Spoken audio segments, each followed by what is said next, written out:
On arrive à l'entretien avec notre invité de la page culture. On vous retrouve, Monsieur Oba Okani Samuel, pour parler du théâtre ivoirien. Avant, dites-nous, quelle est votre définition de cet art du spectacle? Bon, Marie-Longue Orange, je vous dis merci. La définition que je peux donner du théâtre, mais avant d'en arriver là, il faut que je dise merci au ministre de la Culture et de la Francophonie. Il faut dire que je ne suis pas là de moi-même. J'ai reçu un mandat du ministère de la Culture et de la Francophonie pour la relance du théâtre et le cinéma en milieu scolaire. Donc, pour répondre à votre question, le théâtre est un genre. Il faut dire que le théâtre a commencé à Athènes et au 5e siècle, le théâtre a pris de l'ascension. Aujourd'hui, le théâtre est aussi un spectacle. Le théâtre est un spectacle et puis aujourd'hui, le théâtre est un bâtiment. Donc, ce qu'on a dans l'esprit, c'est que le bâtiment, la représentation théâtrale et puis le genre... Comme le palais de la culture, quand on parlait de bâtiment? Oui, je dis que la première définition du théâtre, c'est un bâtiment. Donc quand vous voyez un bâtiment, c'est un théâtre. La deuxième définition, c'est ce qu'on appelle le genre. C'est-à-dire que dans le roman, la poésie, les nouvelles, le théâtre aussi est un genre. Et la troisième définition, le théâtre est un art du spectacle, c'est un art vivant, c'est une représentation. Donc voici les trois définitions du théâtre. Différence avec l'humour? Oui, il y a une grande différence entre le théâtre et l'humour. Je dis bien que le théâtre, c'est un aspect professionnel. Mais l'humour, c'est c'est le petit frère ou la petite sœur, l'enfant qui est né du théâtre. Comprenez-vous? L'humour est venu d'un fait pour répondre à un besoin. Je salue tous ces humoristes-là qui ont travaillé depuis la crise de 2002, depuis 1999 jusqu'à maintenant. Ils sont venus pour répondre à un besoin et ils ont réussi à répondre à ce besoin-là. Mais le théâtre demeure un art professionnel. Comme l'humour aussi? Oui, l'humour est un art. Mais je dis bien que tous ceux qui font le théâtre, je dis le théâtre professionnel, savent de quoi je parle. Je respecte les humoristes. Ils ont fait un travail abattu en Côte d'Ivoire depuis la crise que nous avons connue jusqu'à aujourd'hui. Ils remplissent les salles de spectacle. Il faut les saluer, il faut les respecter. Mais je dis bien qu'il y a un théâtre qui est professionnel, un théâtre qui est académique, qui est classique, où on va à l'école pour apprendre le théâtre jusqu'à ce qu'on soit professeur d'art dramatique. Et c'est ce que les gens ne savent pas. D'accord. Et justement, vous êtes là pour nous en parler. Le théâtre a connu de beaux jours en Côte d'Ivoire. Dites-nous, quelle pièce vous aurez marqué à cette époque des Agué Daniel? Oui. Vous le dites si bien, j'étais encore là, je regardais la pièce d'Agué Daniel, je regardais Togognini de Benabi Dadié. Quelle pièce vous a marqué? C'est ce que j'ai dit, Togognini. Togognini? Oui, aujourd'hui, Benabi Dadié n'est pas là, il faut qu'on garde le silence parce que Benabi Dadié a été ministre de la Culture et de la Francophonie. Il a écrit cette pièce-là, mais les gens n'ont pas compris. Il y a un message derrière. Quel est le message qui vous a marqué? Le message qui m'a marqué, c'est qu'on arrive au pouvoir, on gère les choses, Dieu nous fait grâce de pouvoir atteindre un sommet et puis on oublie le peuple. Et c'est un message que Blaise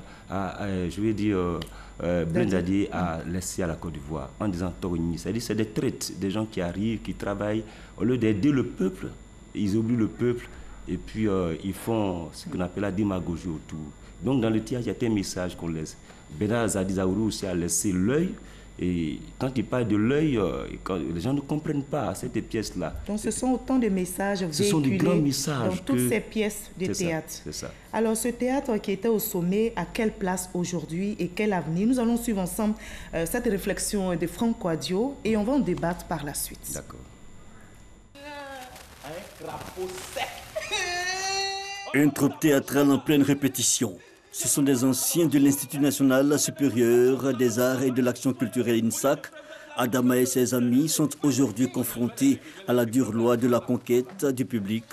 La stratégie trouvée, l'adaptation à l'espace. Notre premier public, c'est d'abord la famille. C'est la famille, c'est les amis. Il faut appeler un ami, il faut appeler un parent qui lui aussi va appeler un autre parent, qui l'ami va appeler un autre ami. Délocaliser le spectacle qui n'est plus dans le cadre académique, qui n'est plus à l'INSA, qui n'est plus au Palais de la Culture, mais dans les quartiers. De jeunes artistes comme Adama et ses amis, la tête pleine de rêves et nourris par la passion pour les planches.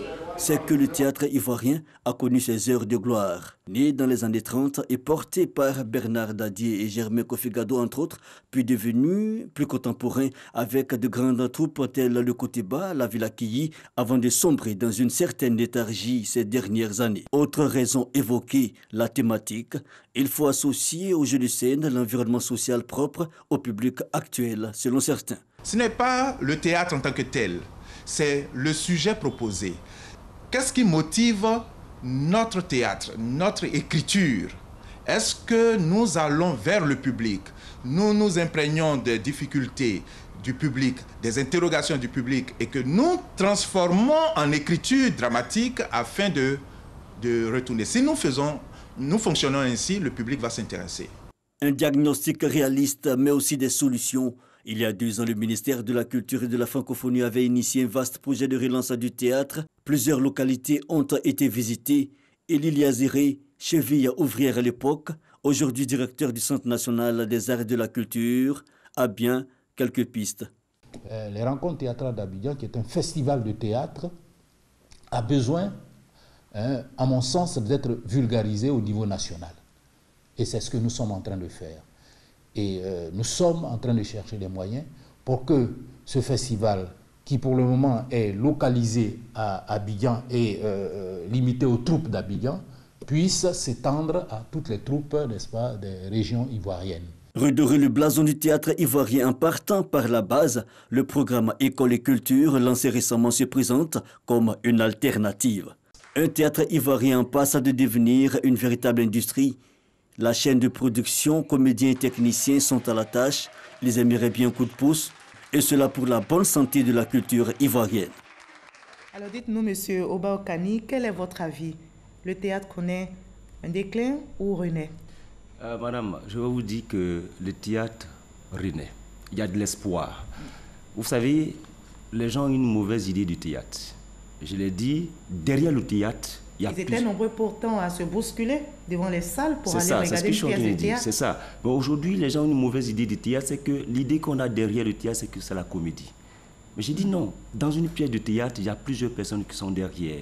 La scénographie. Derrière une pièce de théâtre, il y a une dramaturge. Derrière une pièce de théâtre, il y a ce qu'on appelle tous ceux qui gèrent la régie et le son. C'est près de 20 matières qui sont derrière, 20 expériences qui sont derrière. Mais aujourd'hui, quand quelqu'un dit « je suis comédien », les gens n'ont pas une bonne idée. Il faut faire un bac, plus 5 souvent. Vous avez parlé tout à l'heure justement, il faut se faire former. Ça, on a compris. Mais les doyens des planches affirment qu'elle est bien loin, cette époque où les spectateurs se bousculaient devant les salles pour aller suivre, par exemple, une pièce d'Agui Daniel, de Diallo Tikoyi Vincent, par exemple. Ce n'est plus le cas aujourd'hui. Mais je vous dis, madame, ce que je veux vous dire, c'est que si les gens ne vont pas vers nous, nous allons vers eux. Moi, c'est ce que j'ai fait dans mon expérience. Les gens ne veulent plus aller dans les salles de spectacle. Mais il faut aller vers eux. Il y a le théâtre de la rue. Aujourd'hui, on peut aller dans un marché. Ce que prend Diallo Tikoyi Vincent? Oui, on peut aller dans un marché, rencontrer des gens dans le marché parce qu'ils sont occupés à des choses. Et puis, on donne une thématique. En fait, c'est le message que les gens doivent écouter. Si les gens ne viennent pas vers les spectacles, il faut crier un mécanisme pour aller vers eux. Moi, j'ai trouvé une solution. Je suis allé vers les gens. Je suis allé dans les établissements sans attendre quelque chose de l'État. Et puis, j'ai mis la plateforme, les gens ont écouté le message. Et les enfants, ils adhèrent aujourd'hui. Je vais, par exemple, dans la rue, et je rassemble des gens, et puis je donne une thématique sur peut-être la non-violence. Les gens s'arrêtent pendant 15 minutes, ils écoutent le message, et puis le message passe. Alors vous, qu'est-ce que cela vous rapporte financièrement? Rien. Je ne reçois rien. Mais ce que je peux vous dire, c'est que quand vous êtes formé dans une école d'État telle que l'INSAC, moi je fais l'INSAC, j'ai fait 6 ans à l'INSAC, j'ai fait tout mon parcours jusqu'à Master 2. Vous savez, quand vous rentrez dans une telle école, la première idée qu'on vous donne, le premier message qu'on vous donne, pouvez-vous reproduire. N'attendez pas que l'État vous subventionne. C'est vrai que l'État doit nous subventionner et je demande aux autorités de penser à nous pour le travail que nous faisons. Justement, puisse vivre et vous faire vivre aussi. L'ouvrier mérite son salaire. Aujourd'hui, je travaille ça fait près de 10 ans sur ce travail-là, cette recherche-là. Mais je n'ai pas encore reçu satisfaction. Mais l'amour et la passion de ce métier fait que je suis en train de former près de 20 000 personnes en Côte d'Ivoire. Et les difficultés ne vous arrêtent pas, c'est l'idée qu'on retient. C'est ça. Dernière question pour refermer ce journal. Quelles sont les retombées pour le comédien et pour la culture? Les retombées, d'abord, c'est une satisfaction morale. Quand vous formez quelqu'un, aujourd'hui, je vois mes maîtres qui sont en train de me parler, ils m'ont formé. Aujourd'hui, je représente la Côte d'Ivoire au niveau du théâtre et de la relance du théâtre et du cinéma en milieu scolaire. C'est une satisfaction pour eux. Mais moi-même, j'ai une satisfaction morale. Le fait que déjà, je rencontre plusieurs personnes, madame... Pourquoi est-ce qu'on devrait s'intéresser au théâtre? Peut-être pour répondre à ma question... Je vous réponds. Aujourd'hui, il y a des enfants qui bégayent. Il y a des adultes qui bégayent. C'est le théâtre qui répond à ça. On peut régler le problème du bégaiement par le théâtre. Il y a des gens qui ont des problèmes d'organes phonatoires, c'est-à-dire quand ils parlent, la langue bouscule, ils n'arrivent pas à articuler. Et on peut faire un coup de diction. Ça, c'est au théâtre qu'on règle ça. Il y a des gens, j'ai des enfants que j'ai trouvés, même des adultes qui avaient des problèmes d'articulation au niveau de la malformation. C'est par le théâtre, les coups de respiration. Tous ces éléments-là, c'est par le théâtre qu'on arrive à régler ces choses-là. Et le théâtre ouvre à d'autres métiers, vous l'avez dit. À d'autres métiers, plusieurs métiers. Comme celui de journaliste. Le journaliste, l'avocat. Il faut être animatrice télé, il faut passer par le théâtre parce qu'il faut beaucoup observer. Parce que c'est des mécanismes qui sont enseignés au théâtre, l'observation, comment décrocher, comment quelqu'un parle lorsqu'on fait la réplique. Tous ces éléments-là, c'est au théâtre qu'on apprend cela. Merci Donc je voudrais beaucoup. vous dire merci pour l'opportunité que vous me donnez, mais aussi lancer un appel pour dire que le théâtre vit en Côte d'Ivoire.